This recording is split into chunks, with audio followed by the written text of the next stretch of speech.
Hey, it's John. Welcome back to the show. And welcome back to the latest edition of the Live Cut. Premise of this series is to talk about live albums that don't get enough love or recognition. Before we discuss the album today, let me introduce you to my distinguished guest. You no doubt know him from his excellent work on the Contrarians, as well as Grant's Rock Warehouse. My friend, West Coast Dave, welcome to the show. Greetings. Thanks for having me. I appreciate it. You're very welcome, Dave. Thank you for joining me. The album we are going to discuss today is one that I've been wanting to discuss for a while. And when I found out that Dave also really loved this act, I was like, this is Mahavishnu Orchestra Between Nothingness and Eternity. This was released in November 1973 on Columbia Records. This was produced by Murray Krugman and Mahavishnu, John McLaughlin. The performances on here were recorded on August 18, 1973 in Central Park in New York City, New York, in the United States. The musicians who play on this album are Mahavishnu, John McLaughlin on guitar, Jan Hammer on piano and moog, Jerry Goodman on violin, Rick Laird on bass, Billy Cobham on drums. All of them are still with us except for Rick Laird, who passed away in 2021. So, Dave, what was your first experience with Mahavishnu Orchestra's music? Well, when I very first heard of John McLaughlin, actually it was in the 90s. Um, at that time, I was really into guitar playing. I have been ever since I was a little kid. I started playing in sixth grade when I was 12. Nice. So, flash forward later to college, I never really heard any kind of John McLaughlin anything before. And then I was reading an interview with Billy Corgan of the Smashing Pumpkins, who used to be really into. So I still am. I used to hunt down interviews and used to read all the guitar magazines, back in the day before the internet. That was how you got all your information. And Right. so I was reading an interview with him, and somebody asked him, "What do you think is like the be all end all for guitar playing?" And he said, "Birds of Fire and Friday Night Live in San Francisco and John McLaughlin." And I said, "Okay, what is that? I don't know what that is." And then, so really, one of the first albums that I really got into, and I've actually been talking about this a lot on the Contrarians lately, is this Friday Night in San Francisco album, Oh, which has John McLaughlin, Al Di Meola, and Paco de Lucia. Um, I would consider this a must buy for anybody that really likes music, especially in improvised music. It's just a three-man acoustic shredding session is really what it is, and these guys are just having a great time. It was recorded at the Warfield Theater in San Francisco, which I've been to many, many, many times. So that's like it's almost like that and the Fillmore are almost like a second home to me. I love going to those places. And they really, this came out, I think, I want to say 81. okay. But these guys just got treated like rock stars, and they're playing acoustic guitar, So that is probably where I started. And then I think I just did what everybody else did, or most people when they're first learning about Mahavishnu, is I went to their first two albums, which are Intermounting Flame and then Birds of Fire, which I think are really pretty much interchangeable just as far as quality goes. Um, and just beautiful records. And so I started really getting into John McLaughlin. And over the years, I've picked up all kinds of stuff. I picked up some of his solo stuff. This one's called Extrapolation, and I believe he was doing this before. I should back up to the whole Miles Davis connection too. He's on so many Miles Davis albums that I love to death.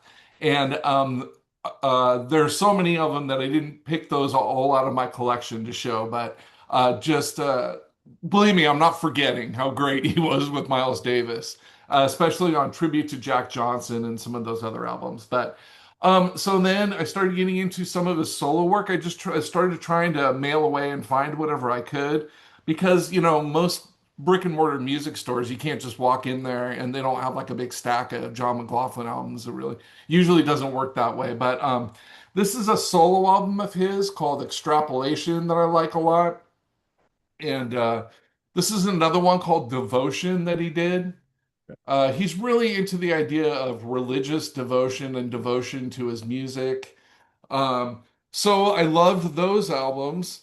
Um, and then I got, oh, also because I love Friday Night in San Francisco so much, I got this DVD here, which is almost the same thing. It's called Meeting of the Spirits, and it's sort of an attempt to recreate Friday Night in San Francisco. Um, but this one's got, instead of Al Di Meola, this one's got Larry Coryell, but it's also got McLaughlin and it's got Paco de Lucia. And so I enjoyed the heck out of that. I even went so far as to buy this very expensive Oh, set of lessons on DVD called This is the Way I Do It, where John McLaughlin teaches you how to be John McLaughlin. sweet. Yeah, I only got a certain amount. This is a while ago that I picked this up, and I got a certain I got a certain amount into it, and then all of a sudden I realized that he was going to use standard music notation for everything, like a teacher. And in the video, he's pointing at notes on a big chart, and if I was going to, I could read standard notation music, but it would take me forever. I mean, I would basically have to translate it into like tablature, like anything that's written in guitar tablature. If people don't know, it just shows you where to put your fingers on the Right. strings. It says what note, what number fret you're supposed, and what string you're supposed to play at what time. And I've been using those for the whole time I've been playing over 40 years. So I mean, I'm at the point where if I see a really something that's really tabbed out and easy to read, I can pretty much just pick up just about anything and open right to it and play it. So standard notation is a different story, though. I know how to. I do understand the language and I know how to translate it, but so and I was thinking about doing that at the beginning of this, and then he started talking about how improvisation on here is the easiest thing in the world and it's the hardest thing in the world at the same time. And then he started giving examples. And his examples, he would shred really fast. And then he would say, here's what I just played. And then he would show you in standard notation.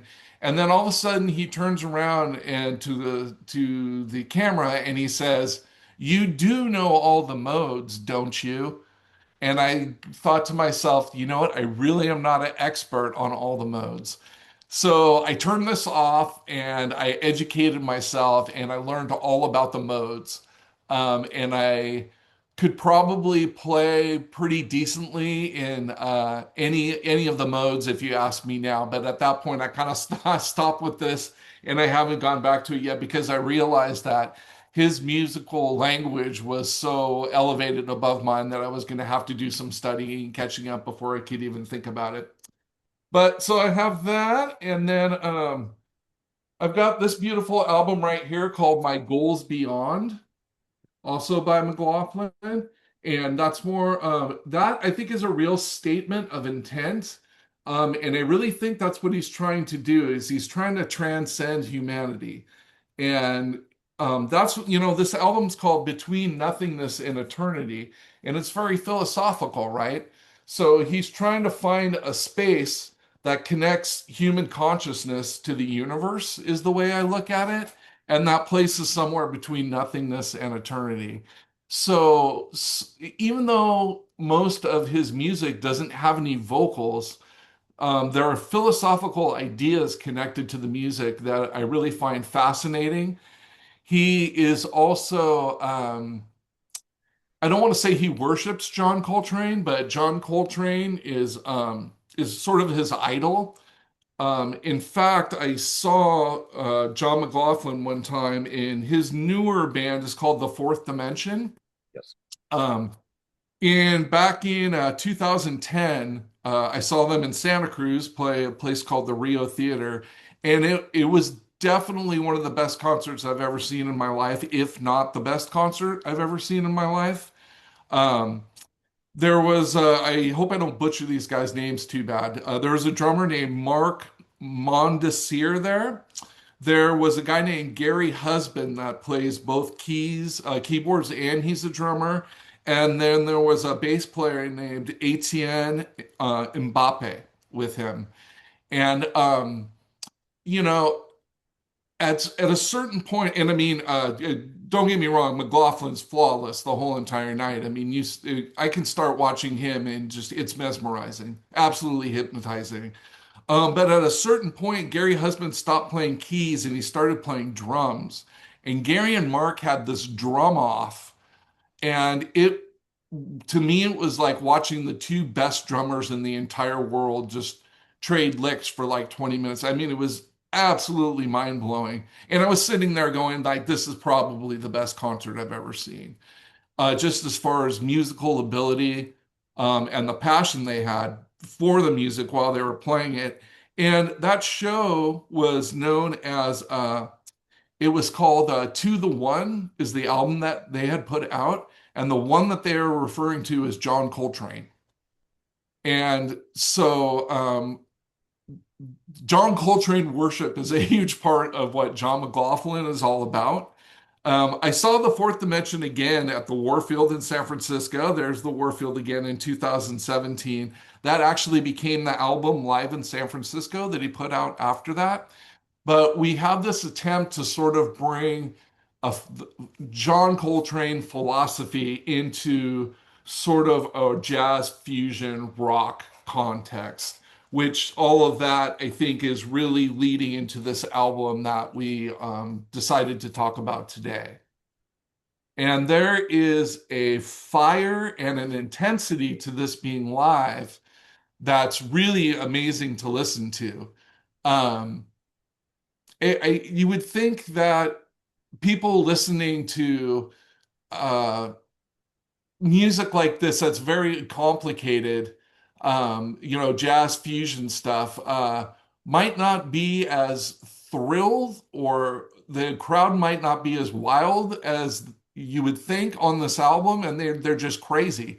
And you can really feel the energy coming out of Central Park in New York in between the songs. And so just the amount of energy that's on this album is absolutely incredible, both coming from the stage and the audience. This was played at something called the Schaefer Music Festival, which makes me laugh because, Schaefer's a beer. Yes. And not a great one. Oh yeah. But, that was the name of this festival. This thing actually got to number 41 on the Billboard Top 200, which is sort of amazing also. And sometimes people ask me, is John Luke Ponty playing on this because they're real big fans of violin. And he's not. That's Jerry Goodman on this album. Yes. And this was part of the end of the original lineup that you already went through that Mahavishnu originally had. There you go. So, when did I hear this band? Probably 2005. I was getting really heavy into jazz on WRTI out of Temple University, Philadelphia, Pennsylvania. They play classical music during the day and jazz at night. Friday night was like a mixed bag. Their DJ was J. Michael Harrison, and he would play a lot of fusion, and he would play a lot of spoken word stuff and a lot of old R&B. So a college station, right? College station, yeah. Whenever people talk trash about the radio, I always tell them, you guys got to find a good college station. And then people just think it's going to be college rock, like REM or something. And I'm like, Right. no, that's not what I'm talking about. I'm talking Exactly. about what you're talking about right now. Exactly. So Friday night, I'm driving home from a show, and Dream came on. Now, I didn't know what this was at the time. I get home and I'm like, well, I'm not getting out of the car until this song is over. And the song's 21 and a half minutes. I may have Yeah. been 9 minutes in because I was like mind blown at that time. I was like, oh my God, this is freaking amazing. And I'm sitting there. Actually, eventually, I got out of the driveway and just started driving around until the song was over because I'm like, I gotta find out what the name of the song is. And then they said it's Mahavishnu Orchestra with Dream off of Between Nothingness and Eternity. I went out and bought the album. Had you ever heard of them before? I had heard the name, but I never heard their music at all. Just because the first time I heard the name, I was confused the first couple of times. I was like, Right. Maha, what? What's going on with this? And you hear orchestra, so naturally you're thinking classical music, right? Right. It kind of throws you off a little bit there. Mm-hmm. So after I heard that, I went and I picked up the first two studio albums, Intermounting Flame and Birds of Fire. I bought these at BMG Music Service because at that time I was buying a ton of jazz music. I was huge into Miles Davis at this point. And I had already heard John McLaughlin's work. I own Pitches Brew. I Yeah. own Tribute to Jack Johnson at that point. I also owned this because I was a huge Santana fan. Love, Devotion, Surrender, A crazy album. which is a crazy album. Wonderful. And oh, the first song they play on that is Acknowledgement from John Coltrane's A Love Supreme. So Exactly. John Coltrane again. There you go. They're on the same spiritual wavelength there. Yeah, exactly. And then not too long after, I bought this album, and I've loved it ever since. Many years later, I bought the Lost Trident Sessions. This came out in '99. This was one that I was meaning to buy for years and years, and one day I found it used and I just picked it up.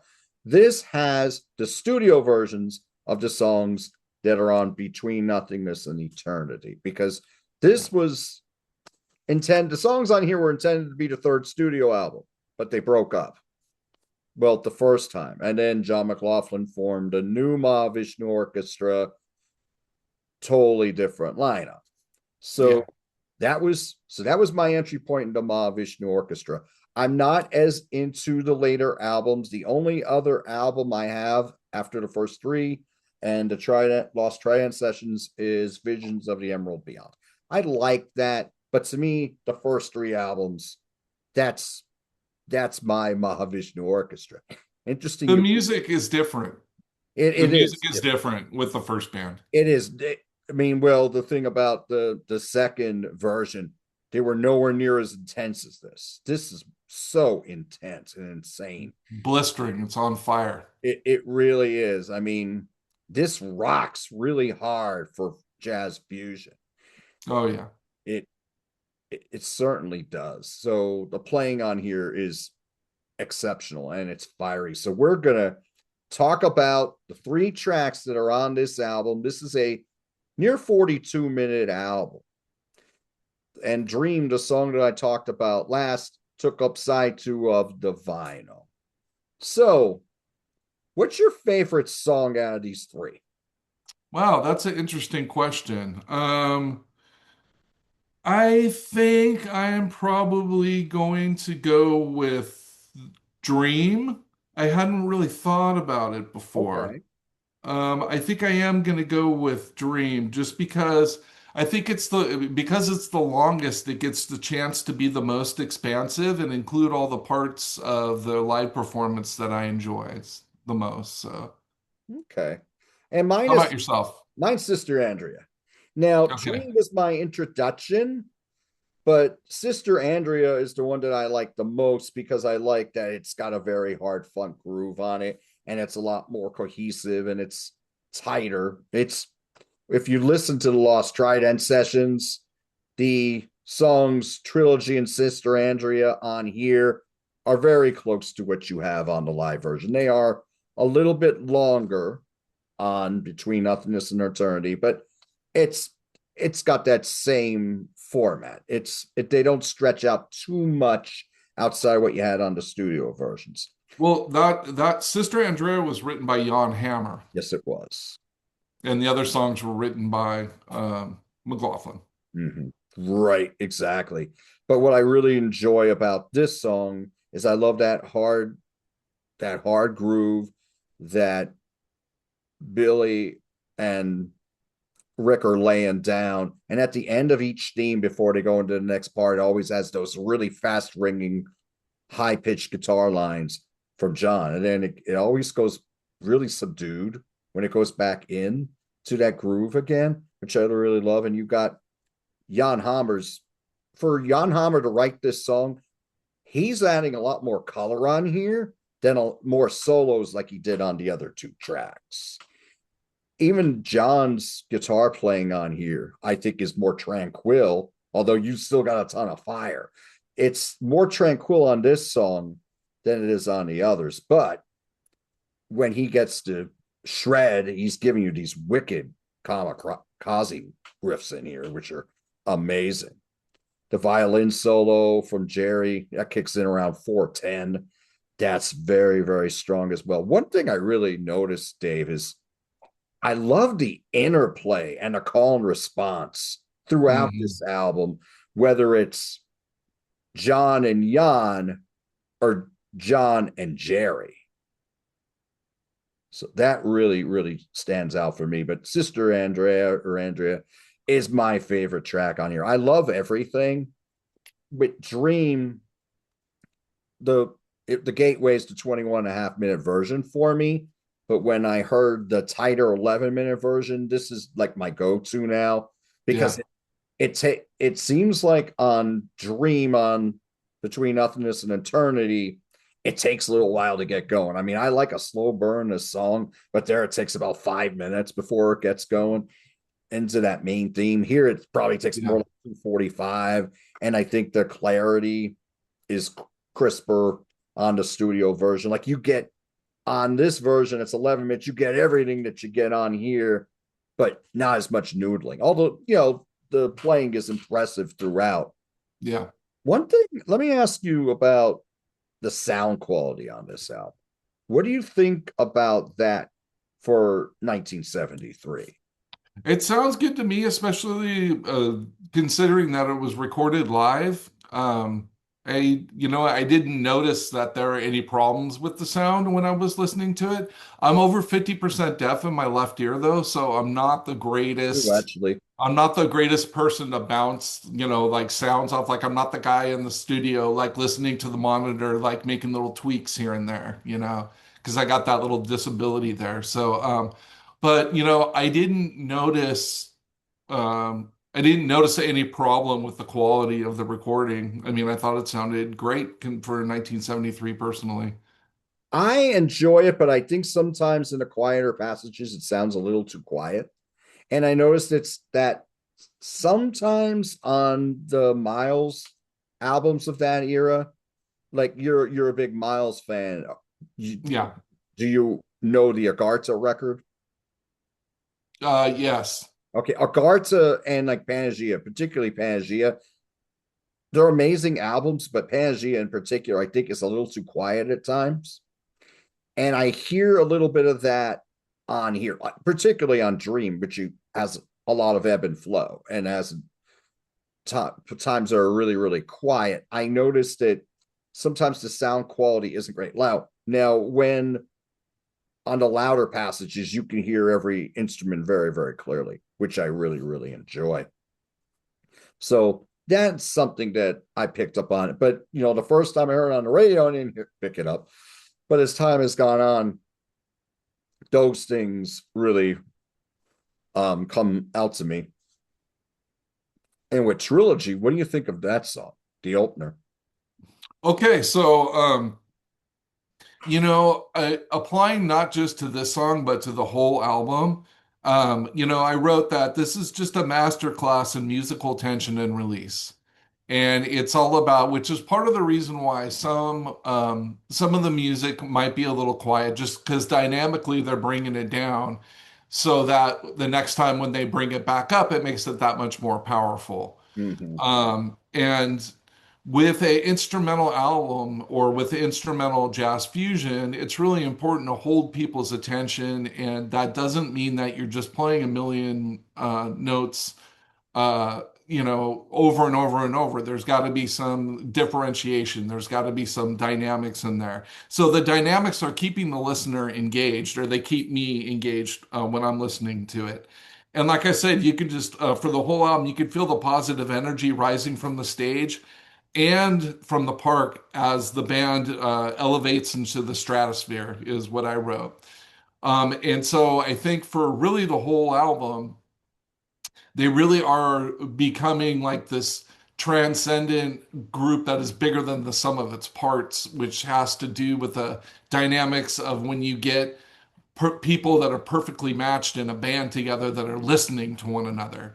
And that is really the key, and part of the call and response dynamics that you were talking about really has to do with the superior musician's ability to listen to everybody else that he's playing with. It's sort of like when people have a conversation, instead of listening, most people are formulating what they're going to say next instead of listening to the other person. And that's a kind of a good analogy with musicians. A lot of times when I jam with people, you can tell that they're just kind of a little bit worried about what they're doing, and they're not listening enough to what everybody else is doing. And these guys are masters at listening to one another, and being able to play off one another. So Trilogy, I really love how it starts with the gong because it sounds important. It sounds like this is a new moment in time. Everything's changing right now. In a couple moments, this world that you live in is going to be completely different than it was before the gong sounded. So I think it really captures your attention. And then here comes the beautiful guitar arpeggio. So that's kind of a common thing that McLaughlin goes back to a lot. He'll take a maybe a little bit dissonant sounding chord, but it's certainly not a straight major or minor, but he'll take a really interesting chord voicing and arpeggiate it as a way for things to start at a ground level and create a little bit of melody that is going to lead you into just, complete madness, but it's starting slowly and it's getting you warmed up. And it offers a theme. There's a musical theme that goes with those arpeggios there. So the sunlit path is it's split into three parts. The sunlit path that does evolve into a guitar key call and response section, and I have in my notes there are just machine gun fast riffs in there. I mean, at that point, he's probably playing faster than anybody else really had ever played. And I really do believe that John McLaughlin is the greatest living guitar player. When Jeff Beck was still alive, Jeff Beck used to say John McLaughlin was the greatest, and John McLaughlin used to say that Jeff Beck was the greatest. And I agree with them both. But now there's only one of them left, unfortunately. But anyway, the guitar playing, it's just otherworldly, and it makes me wonder how much he's actually thinking about note choices because I'm guessing he's not thinking about note choices, He's in the zone. And that's a place where musicians try to go where you're really disconnected from your conscious thinking and you're just playing. And that is when you become sort of a conduit for some kind of higher energy that's flowing through you. And I think that's exactly what he's trying to accomplish and does accomplish. So then the next part of that is called La Mer de la Mer, I believe. I was trying to look up what that means, and I'm not sure, but the violin is really prominent on that part now. So then the whole question is like, how much do you dig violin played with a rock band or a fusion rock band? To me, it depends on the context. I wouldn't say I'm the hugest fan of violin like some people, Eric Porter. But I do really enjoy it sometimes when it's played really well, and I think it's played really well right here. There's just some incredible drums at this part too. Um, There's some really crazy sliding high pitches in there, and I'm not really too sure how they're doing that. I'm not sure if you noticed that, but that kind of leads the way into these just, and then it just dives head first into these really heavy syncopated lines with distorted guitar, which is something else to consider. That there's a lot. This is rock oriented music. It You is. know, it's not. We're not talking about like Les Paul. With no distortion. Where there's a lot of technique. But it's the sound is clean. We're talking about loads of technique, but blazing distorted fury in your face jazz guitar, very, very close to rock guitar shredding. They're kissing cousins right there. They're right next to each other. You get, with that song, you get up-tempo prog violin jams and really sinister riffs. I love how some of the riffs sound really dark. And then here comes Jan Hammer. It's his turn. And I'm not really sure where La Mer de la Mer ends and where Tomorrow's Story, Not the Same, starts. Um, but that is the next part that they lead into. There are some just incredible keyboard leads there. And towards the end of the song, there's just epic prog jamming. Everybody's showing up. Now everybody's playing together. The solos are over. Everybody's kind of coagulated into this hardcore fusion, storm of music, And then I put at about 11 minutes into the song, which is only about 12 minutes, there's this serious tension release. They let it all fall down, they bring it down, uh, and then they make this little tight little movement of melody before they blast off right into the end, and then that's the end of the song. So To me, that last minute is Tomorrow's Story, not the same. The really mellow part. yeah, just that last minute. I was thinking That's too, maybe that was just what they were calling the last minute. yeah, because before that, when you have La Mire de la Mer, it just it's just this cacophony of noise. And you got two great hooks in there, like you talked about. The violin hook from Jerry, because he's that's a hook there, because he's playing that same thing over and over. And then before Billy's thunderous drums kick in, then we get that same riff from John, and then you have Jan doubling on that riff, that do do do do do do do do do, and then they're working off that, and then you have Jan come in with the violin, and it is insane. And that groove that Rick and Billy are laying down is amazing, and those fills that Billy's throwing in, even though he's laying down that groove, is insane. I've seen Yeah, Billy Cobham live. He's the only nice, musician out all these, yeah, three times. awesome. Yeah, thank you. It was my first concert at the Mock Chunk Opera House, and Where's that? Jim Thorpe, Pennsylvania. And back then they would bring in everybody. Now they're focusing more on cover, or I'm sorry, tribute bands. But Bummer. yeah, but back then they would bring in everything. And they brought him in three times, and he's the most powerful drummer I've seen live. Fantastic. I Yeah. mean, yeah, I mean, even at that point, he was in his 70s, and his drums were thunder. And that really comes out on here. His drums are recorded really, really well. He knows when to lay back and to really go full force. His drumming is sick on here. This track it just takes you on a ride. I mean, because you got that slow burn with the gong, and then you hear those little spacey keyboards, and then it mellows out a little bit, and then we go into the main theme of La Mer de la Mer, and then it ends really tranquil. It's wonderful. 12 minutes on here. The studio version isn't much shorter. It is 9:30.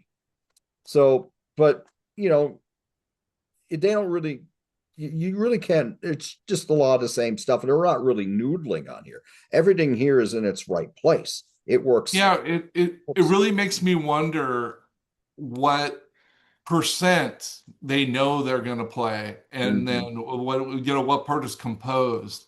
and then what percent of everything they're playing is just pure improvisational energy on the spot.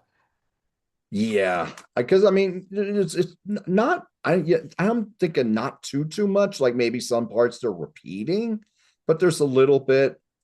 When you're playing these long songs, it's when you're going back in the next theme that whoever's the cue man, everybody really has to pay attention to that. Yeah, So, Sister Andrea, I mean, we talked about that. That's wonderful. Let's go back to Dream a second. There's a lot of things that I pick up in Dream. yeah. At a little around a 10-minute mark, they're playing Inagata Vida. Oh, I For thought they were playing Sunshine of Your Love.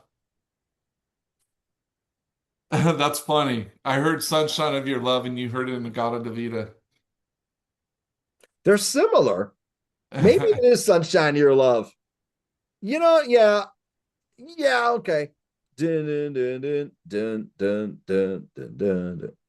I know it just sounded like I Inagata. didn't realize how similar those riffs were until just Yeah, now, actually. Inagata Davida has fewer notes in the riff. It might be, yeah, you may be right there. Hey, you may be right too. Maybe I need to go back and But I mean, yeah, but I figure it picked out. that up around 10-15. But this is such amazing ebb and flow on here. Jan solos on here are absolutely insane. But Yeah. what I really like is when you can really hear Rick very, very well on this album too. Like a lot of times you're stretching if there's a lot of soloing going on, but when the soloing stops for you really hear him laying down his bass lines really strong. I have more about the bass playing on Dream than the other songs in my notes, for Mhm. sure. What do you so as far as the bass lines on Dream, what do you think of those? I mean, it's beautiful. I mean, it kind of starts like softly with bass and like some keypads there, and it's the guitar. They're leaving more room for the bass right there because the guitar is cleaner, and there's lead guitar noodlings, and they're really fast, but they're not blues. Um, and I also wrote down that it doesn't really sound like Western music. And so there's some outside influences um, that are maybe hard to put your finger on, or might be some Eastern influences, or I do think they like to throw in a little 12 bar pieces here and there just to show you that they're deviating from that. It's almost like an Easter egg or a treat. They do that on Friday night in San Francisco too. They all of a sudden break into the theme from the Pink Panther, and it's almost like a nod and a wink or a joke or something like that before they go back into what they were doing. But I also have in the violin, it when it reappears at the beginning of that song, it sounds like it's going through a phaser or something like that. Okay. And I really like that sound. That's really cool. Nice. It kind of starts to slow down then until the drums start rolling around the 5 minute mark. And then I think that there's a really heavy Miles influence, and that Jan Hammer is definitely really shining through at the beginning of Dream for the first, 7 minutes or so until the sound kind of drops out, and then you sort of get the sounds chasing each other around a little bit. And it's not as much of a direct call and response as it's like a little cat and mouse game almost, is the way that I was thinking of that part there. Very cool. Nice. When I was looking up Setlist FM, the songs they did that night, Yeah. I but I saw that they did a lot of other songs that night. And also on Spotify, I'm not sure if you saw this, they came out with a box set of their music. And one of the discs on there was the unreleased tracks Yeah. from this album. And I And was checking them out. And well, you can't find it on Discogs. It's interesting. Yeah, I tried to pick when I found out that existed, when I agreed to do the show with you, I looked for a copy of it so that I could have it. And a copy of it was not coming up easily. Right. Because, the whole idea that, I mean, the first idea to do this is I was on a third album show, and I was thinking, well, Okay. this is a live album, it's not a studio album, but it is their third album.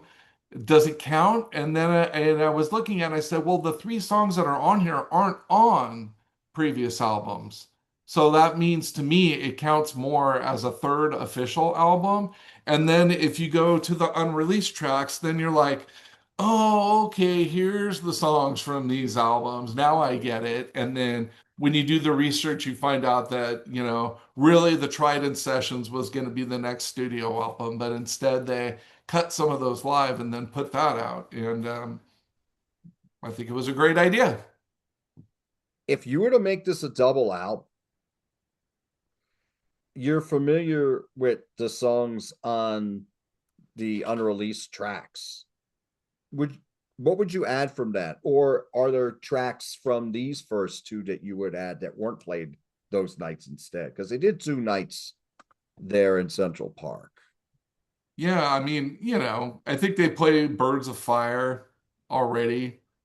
Um, I would definitely, you know what, I would be wishing that they would play Meeting of the Spirits for sure. Mhm. A Vital Transformation, The Dance of the Maya, that's a real classic one that I would want to hear. The Lotus on the Irish Stream too. I really appreciate that one for its beauty at the beginning. So I'd kind of be looking for a bunch of the songs off here, to be honest with you. And Uh, it's yeah, funny, the ones that you're mentioning, the harder hitting ones are the ones they played that night. They like yeah. they played between those two shows, they played the last four songs off of Intermounting Flame. And I was checking out these songs before we recorded today, and the version of and Vital Transformation. Sick, mind blowing, Yeah. good stuff. They're not playing too much from Birds of Fire, but they played Celestial, Terrestrial Commuters. They played Hope. They played Hope both nights. So I think that was pretty much it. I think they were just going for they just full out gonzo. Like we're playing in Central Park with in front of this massive crowd. Let's just go nuts. And I think they picked the tracks that were the most fiery, up tempo and where they could really dazzle people. That I agree with that completely. And interestingly, and I was looking on Setlist FM, the second night, John also did a set with Carlos. Oh man. Imagine that. Yeah. I mean, two of the greatest guitar players ever to walk the face of the earth. Absolutely. Yeah, I was going to show you too. I also have this one as well. And this is Mahavishnu Avery Fisher Hall, New York, 1973. Um, Nice. this one they play Birds of Fire, Sister Andrea, The Dance of the Maya, Dream, and Trilogy. So How this are is those? I'm sorry to interrupt. How are those versions of the songs we just talked about? How are the versions on there compared to what we have on Between Nothingness and Eternity? Are they similar? Oh man, I'd have to listen to this again. Okay. I got this a couple months ago and probably Okay. listened to it twice and haven't listened to it since, so I haven't had time to compare. When was that released? I think I got this from Laser CD and I think it was kind of a gray area. Um, When? I'm sorry. I said when, not where. yeah. Because I saw one out on Spotify today that was released last year. I didn't even, Yeah, I want to say it's recent. okay. And it wasn't that show, it Um, was a different one. yeah, 2024. Okay. 2024, I found it. Yeah. Nice. Excellent. So yeah, recommended just another great show, same lineup, same year. Oh, this was also, at least according to the liner notes, it was broadcast on the radio And if that's true, you can always sort of expect a little better quality there, That's usually. true too. No doubt. So, Dave, how would you rank between Nothingness and Eternity on a scale 1 to 10? Um, I would probably give it an 8.5. Okay. It's hard to compare it to other albums by other artists. I mean, it's singular, you know. So I'm sort of comparing it to other Mahavishnu Orchestra albums. And I think it's right up there among the best. I'm gonna save my 10 for Intermounting Flame, maybe. Um, so I'm saying 8.5 off the top of my head. Well, okay. Because I give Intermounting Flame a 10. Yeah, I give Birds of Fire a 9, yeah. I give this a 9 too. Okay. Now, yeah, now I said the sound quality may not be the greatest, particularly on Dream, but the playing on here is amazing. I still get that same vibe that I got when I first heard Dream. Now, I when after hearing the studio versions, I hear some of the drifting a little bit on Dream, but I mean, you get so much great playing and so many different parts of that song that are so memorable in between. And it's awesome. And I Uh, think, yeah, I have written down McLaughlin as a hero for his guitar gasm at 15:15 going through that song. mhm, So he's just all cylinders at that point right there. Yeah. mhm. And I think Trilogy and Sister Andrea are perfect as they are. I in those longer lengths, just a little longer than the studio versions. I think they're wonderful. There's so many different memorable passages on there. The playing is fantastic. You got a master at every instrument on here. Yes. And it's those songs are very, very cohesive. Dream, it's a little bit more of a jam in between all the memorable passages, but it's still very Yeah, strong. that doesn't bother me. I don't mind when people get all jammy. So I like, well, it's funny. I like jam music too. I yeah. know you and I both like jam music. I notice it like a little bit. I like cohesion and I like the jamming to fit in with it. Sometimes I feel it drifts a little bit. If you were to talk to me 20 years ago, I would have gave it a 10. But when I first heard it. But now, you know, 9, but still great album. Yeah. So, we have discussed Mahavishnu Orchestra's Between Nothingness and Eternity. Are you familiar with this album and what do you think of it? Do you know Mahavishnu Orchestra's music? What are your favorite albums by them? Are you into the solo bands that came out of Mahavishnu Orchestra? Billy Cobham has released so many wonderful albums like Spectrum and Crosswinds. John McLaughlin has released so many great albums that Dave owns many of those. Jan Hammer has made a lot of great music. He made great music with the aforementioned Jeff Beck. Please let us know in the comments what you think of Mahavishnu Orchestra Between Nothingness and Eternity. Dave, thank you so much for joining me today, talking about a live album that doesn't get enough love or recognition. Mahavishnu Orchestra Between Nothingness and Eternity. Absolutely. Thanks for the invite, John the MusicNut. You're very welcome. So, what do you have going on the Contarians, Grant's Rock Warehouse? You're on Slogan's Rock and Mail Extravaganza sometimes too. I should have mentioned that. Yeah. The one thing this is the fourth show I've done in a week, so I'm not too sure how many more shows I'm gonna book. It kind of seems like I'm getting a lot of offers right now. I can tell you that the next show that I'm going to do is sort of like on the warehouse when Grant got some guys together to talk about the album Lulu by Metallica and Lou Reed. So he kind of decided to make a monthly show out of it Yes, I where know. we tackle sort of a controversial album. And so we're gonna do The Elder, and that's gonna be by Kiss. And I've never heard it before in my life. Oh, really? So Yeah, so that's going to be pretty interesting, and I think that's going to be a live stream on like April 21st or something like that. Um, yeah, I was just on Slogan's channel discussing my three top albums from 1968.